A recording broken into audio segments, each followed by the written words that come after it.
En primer lugar, bueno, agradecer a Estela por la invitación. La verdad que ha sido muy amable en, tenerme en cuenta, en contarme para esta ocasión.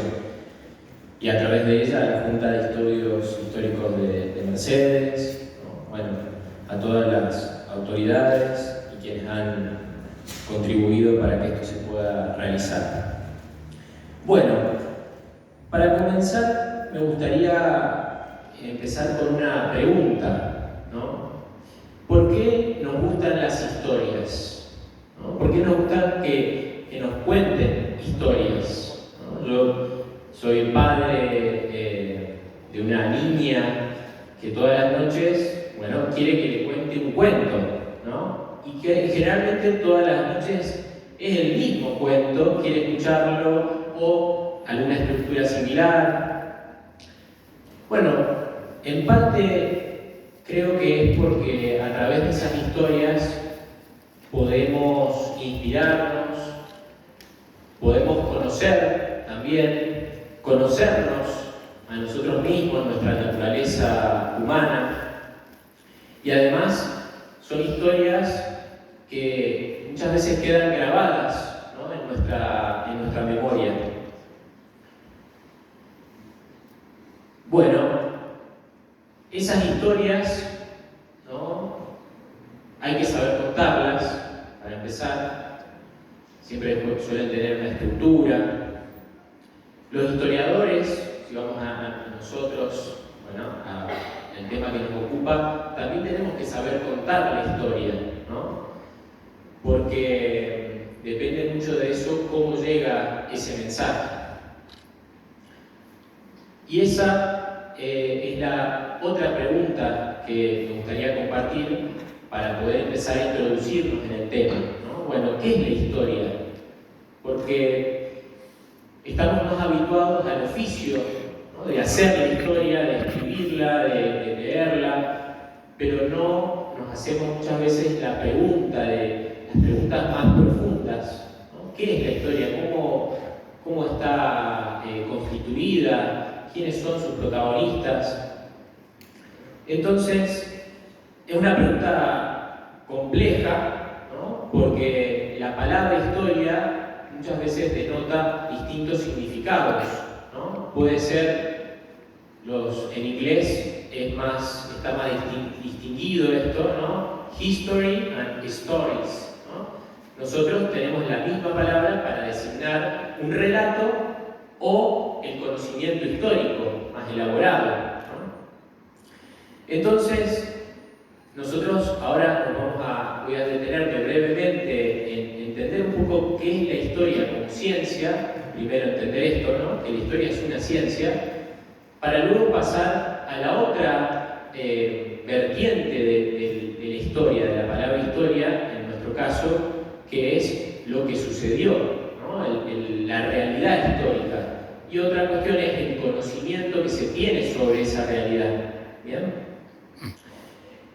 En principio uno puede pensar que la historia, en primer lugar, como ciencia, constata, ¿no? Va a los documentos, a las fuentes, recaba información, pero luego tiene que venir la interpretación de esos datos, ¿no? El historiador tiene que poner ahí su mente, su alma, ¿no? Para poder entresacar de eso que me revelan los documentos, ¿qué es lo que me quieren decir? El significado profundo, si se puede, acercarse, ¿no? A esa verdad histórica de aquello que ocurrió, lo cual no es sencillo, porque justamente esa realidad puede ser lejana, puede ser difícil, ¿no? de asir, o tiene una contextura sutil, ¿no?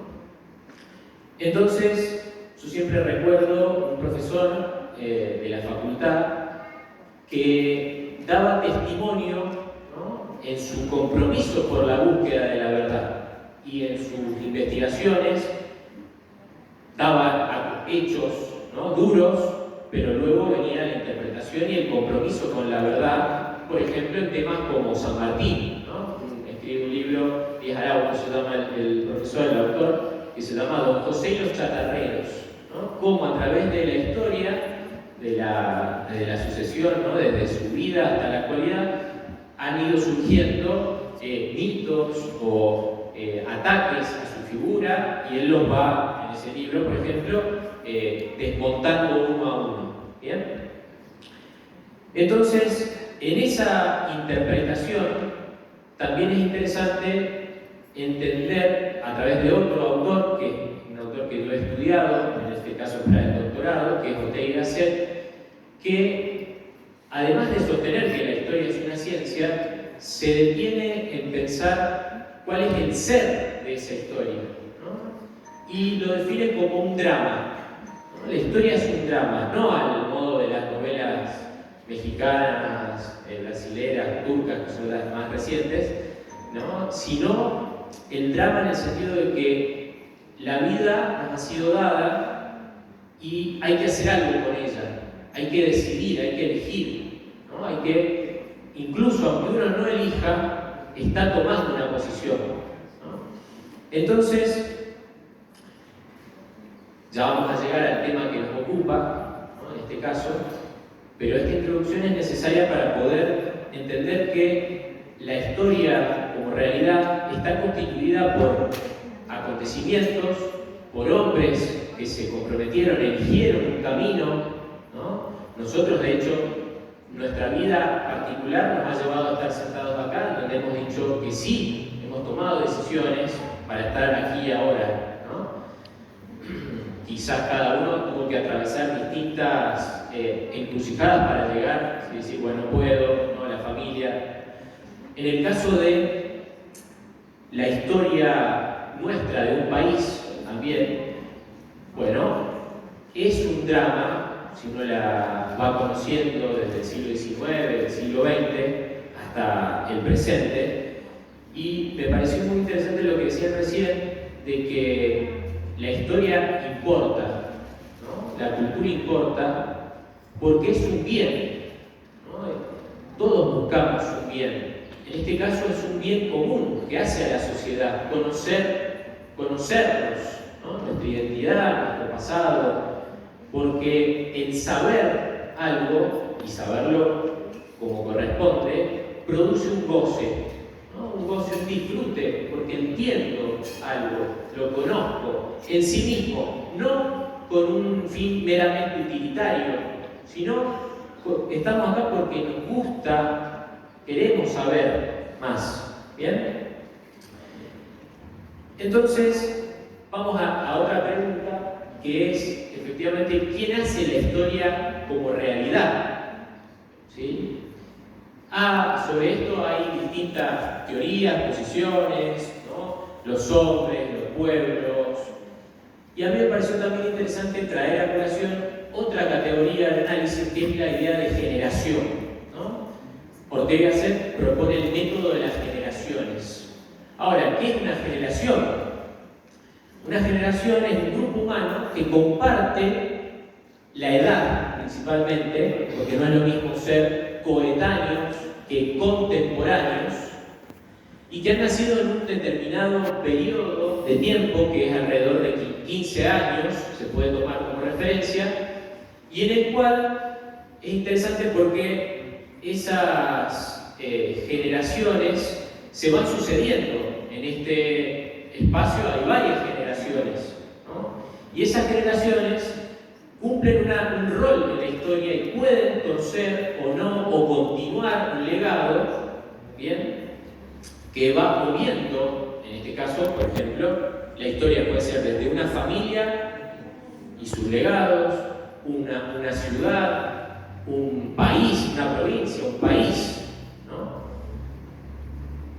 Esas generaciones, en su interior, están compuestas a su vez por una minoría, que es una minoría selecta, no es que esto dice Ortega, a veces hoy en día puede sonar elitista o producir cierto escozor, pero se refiere a selecto, que aquel que guía, una minoría que rige, que es rectora, ¿no? Y después una masa que sigue.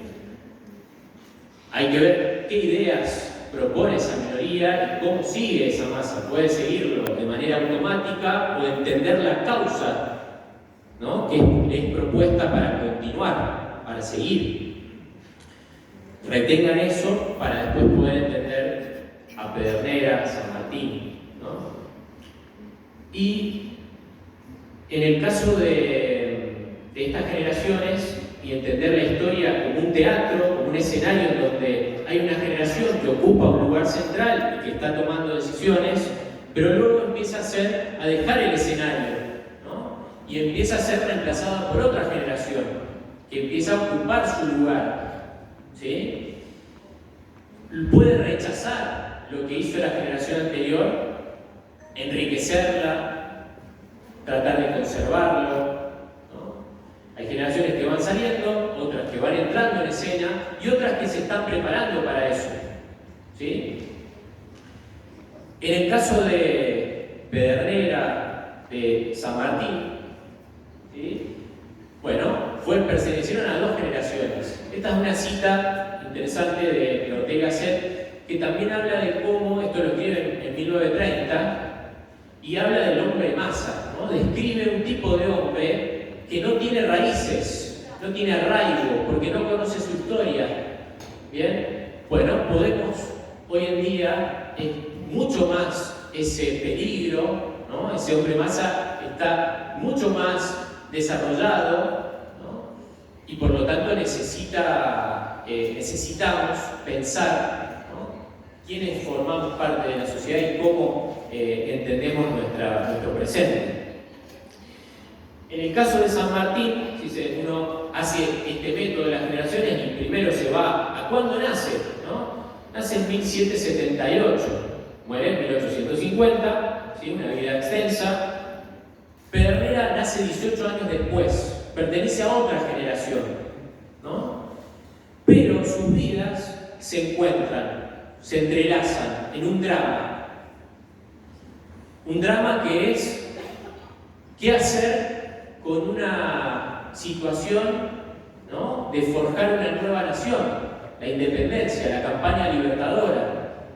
Un joven, ¿sí?, Pedernera, que se pone a las órdenes de un hombre de una generación que está entrando ya en escena y que está tomando decisiones, ¿no?, siendo protagonista junto a otros.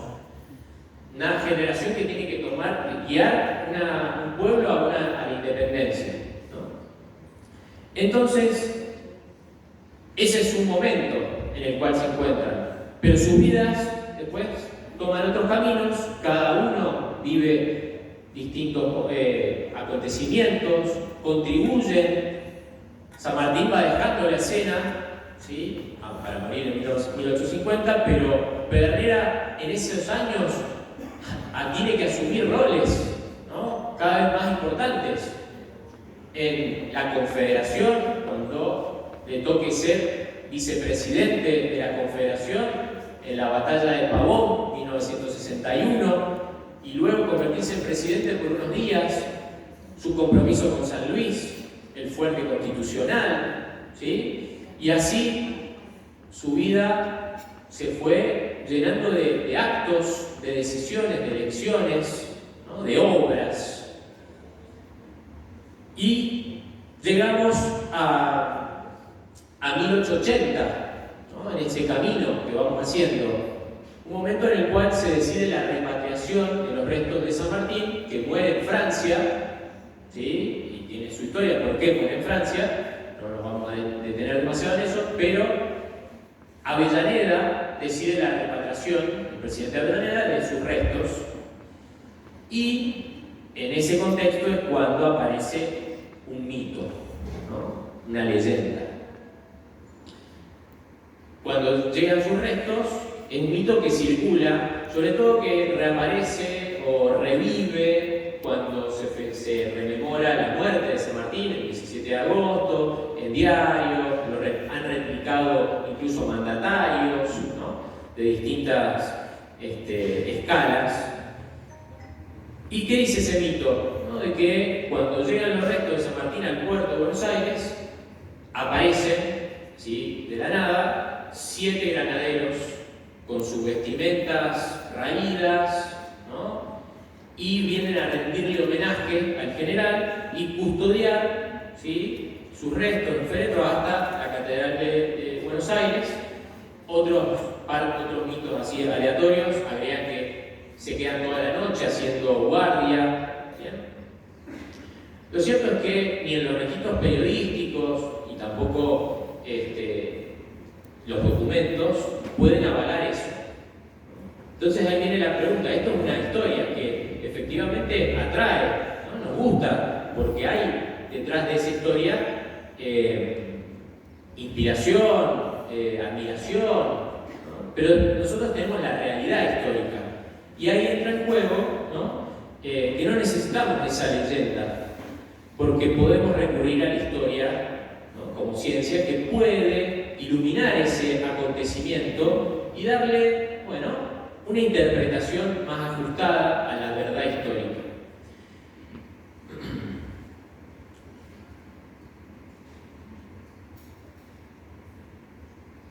Hace no mucho tiempo se encontró en el archivo histórico de la provincia de San Luis un telegrama, ¿sí?, que es la respuesta de Pedernera al gobernador Heriberto Mendoza, datada en mayo de 1880, y en su interior el contenido de ese telegrama es muy interesante porque, voy a leer, perdón que voy a tener que poner: acepto reconocida la alta distinción con que el gobernador de mi provincia natal se ha dignado honrarme encomendándome la representación en el solemne festejo decretado por el excelentísimo gobierno nacional con motivo de la repatriación de los restos del ilustre libertador general San Martín. Me es doblemente grato este honor inmerecido que me acuerda usted en el justo homenaje de la República, tributa al gran capitán de la independencia argentina, a quien tuve la gloria de acompañar en su inmortal cruzada libertadora. Saludo respetuosamente a usted, Juan Esteban Pedernera. ¿Bien? Bueno, ¿qué uno puede entresacar de este telegrama? En primer lugar, que hay certeza de que un granadero estuvo, ¿sí?, y fue un granadero de San Luis, por un lado. Por otro lado, hay palabras en este telegrama que también denotan de quién estamos hablando, ¿no?